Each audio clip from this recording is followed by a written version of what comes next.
आप सभी भगवत भक्तों को महापर्व होली की अनंत अनंत हार्दिक शुभकामनाएं। ये पर्व हमें ये याद दिलाता है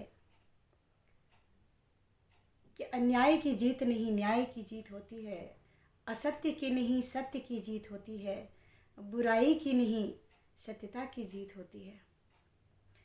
कितना ही ताकतवर हो, चाहे धन शक्ति हो, जन शक्ति हो, मन शक्ति हो, लेकिन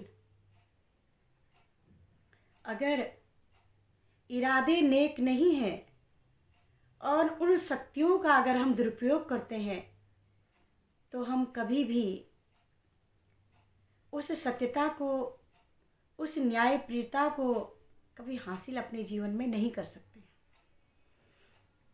क्योंकि अनादिकाल से ये पर्व चला आ रहा है कि होलिका जो थी वह बहुत बड़ी एक साधक थी और ब्रह्मा जी को प्रसन्न करके, जबकि हम तो अपने परिवार के किसी एक व्यक्ति को भी खुश नहीं कर सकते, लेकिन होलिका ने ब्रह्मा जी को खुश करके, प्रसन्न करके ऐसा वरदान मांग लिया और ऐसी चादर मिल गई जिस चादर को बैठ करके वो अग्नि में भी अगर बैठ जाए तो अग्नि भी उसका बाल बांका नहीं कर सकती थी। इतना बड़ा पर्व है और बहुत सारे लोग उपाय बताते हैं, ये उपाय है, वो उपाय है, ये करने से ऐसा होगा। और इस दिन इस होलिका दहन में ये सारी चीज़ें डालने से आपके जीवन में सुख शांति आएगी। जब तक अपने अंदर की बुराई को समाप्त नहीं करेंगे तब तक संसार का कोई भी इंसान, कोई भी व्यक्ति हमारी उस बुराई को, उस अज्ञानता को, उन दुखों को दूर नहीं कर सकता है। हम खुद ही उन सब को दूर कर सकते हैं। ये शक्ति हमारे अंदर है। होलिका के अंदर ताकत थी, शक्ति थी, ब्रह्मा जी को प्रसन्न कर लिया। प्रहलाद के अंदर भी ताकत थी, भगवान को प्रकट कर लिया। खंबे में से भगवान निकल करके आ गए, नरसिंह रूप धारण किया। ये आप सभी लोग जानते हैं। भगवान अपने भक्त के दुख को नज़रअंदाज नहीं करते। भगवान अपने भक्त के लिए अपने नियमों को बदल देते हैं। ऐसा वह पार ब्रह्म परमात्मा है, ऐसा परमेश्वर है। लेकिन ऐसे भक्त तो हम बने जो प्रहलाद जैसा भक्त, इतने कष्ट मिलने के बाद भी परमात्मा के नाम को नहीं छोड़ा। आज हमें थोड़ा सा भी अगर कष्ट हो जाता है, भगवान के नाम लेने में थोड़ा कष्ट हो जाता है, तो हम उस भक्ति को ही छोड़ देते हैं। कहते हैं कोई फ़ायदा नहीं है भक्ति करने से। हम इतनी भक्ति करते हैं, इतनी पूजा करते हैं, इतना पाठ करते हैं, इतना व्रत करते हैं, इतना उपवास करते हैं, तो उसके बावजूद भी हमारे जीवन के अंदर दुखों का अंत नहीं हो रहा है।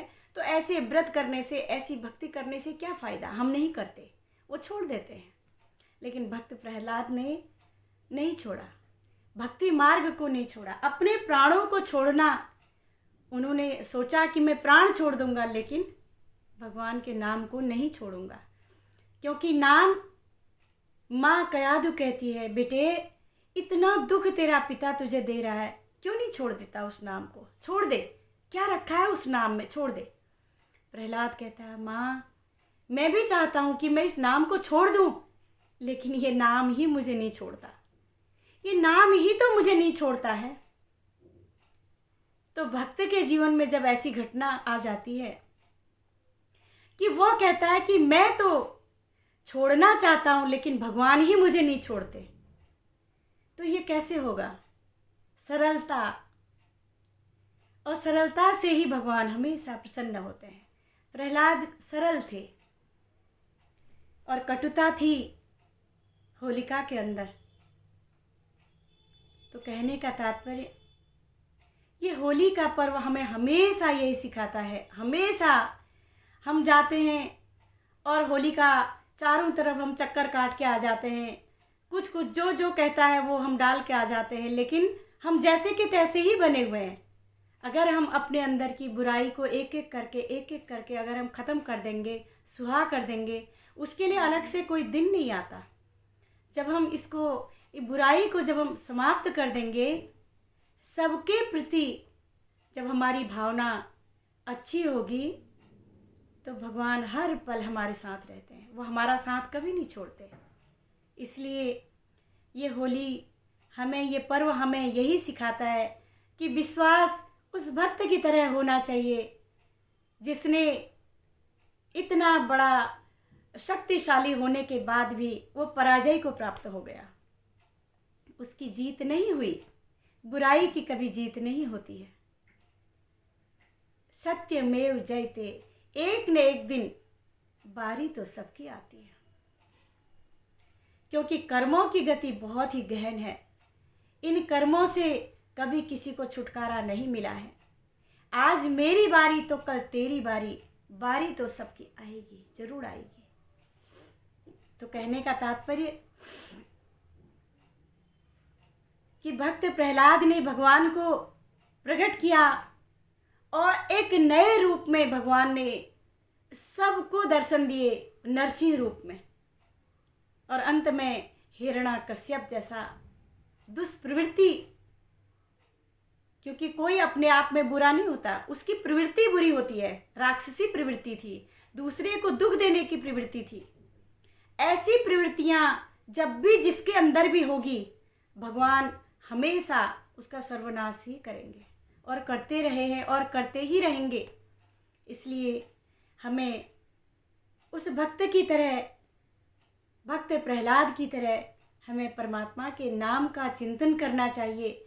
ऐसा क्या नाम था जिस नाम का सुमिरन करने से भगवान प्रकट हो गए, और प्रकट होकर के भी देखो कितनी अनंत, कितना असीम भगवान कैसे हैं। और हर तरह से हर चीज़ का तोड़ है उनके पास में, हर चीज़ का जवाब है। अगर हम सोचें कि हमारे पास तो ये है वो है, लेकिन भगवान कहते हैं कि मेरे पास तो सब कुछ है। क्योंकि हिरण्याकश्यप ऐसा वरदान लेकर के आ गया और इतना खुश हो गया कि पूरे लोक में अब मुझे कोई मारने वाला नहीं है, अब मैं अजर अमर अविनाशी हूँ। लेकिन उस पावन शक्ति के सामने कोई अजर अमर नहीं होता है। अजन्मा नित्य शाश्वत तो एक परमपिता परमेश्वर है। जो उसकी शरण में जाता है वह उसका भी बेड़ा पार कर देता है। न दिन में मरूं, न रात में मरूं, न जमीन में मरूं, न ऊपर मरूं, न अस्त्र से मरूं, न शस्त्र से मरूं, न नर से मरूं और न मैं पशु से मरूं, न सुबह मरूं, न शाम मरूं, न दिन में मरूं, न दोपहर मरूं। कैसा कैसा उसने कैसा लेकर के आया था भगवान के सामने से, लेकिन भगवान ने उसका भी तोड़ भगवान के पास था। भगवान ने भी अपना ऐसा रूप धारण किया और यही कहा था, जब उसको अपने गोद में रख कर के भगवान ने जब उसको मारा, जब उस बुराई का जब अंत हुआ, तो भगवान ने कहा अब बता तू कहाँ पर है। हर चीज का उत्तर भगवान ने दिया उसे। तब भगवान के आगे वो नतमस्तक हो गया।